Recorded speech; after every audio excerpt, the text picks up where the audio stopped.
Lisa with Realtors on the Run, and today we want to talk to you about strengthening your offer when you are the buyer, because it's not always just about price. It is not always just about price. When I'm working with a buyer, and I'm sure you do the same thing, Jen, as soon as my client is interested in this home, once they see it, I will call the agent as soon as I get in the car to find out what is important to that seller. Yeah, there's often things, obviously price is one of them, but there's often things very important to that seller that are good to know, good to find out and pass on to your buyer.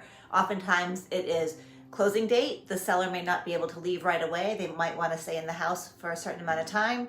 There's also other things, inspection contingencies, appraisal gaps that we've told you about before. Escalation clauses. There's just a lot of elements that we have to talk about with the buyer and let them know what the options are.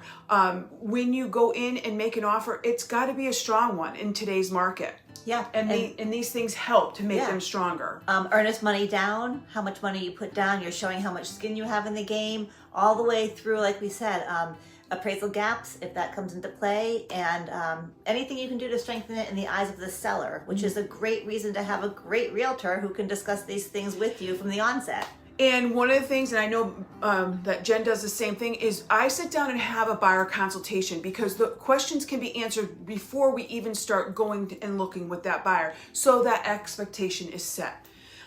So this is just a little bit about what can make your offer stronger in this market. We would love to be a resource for you.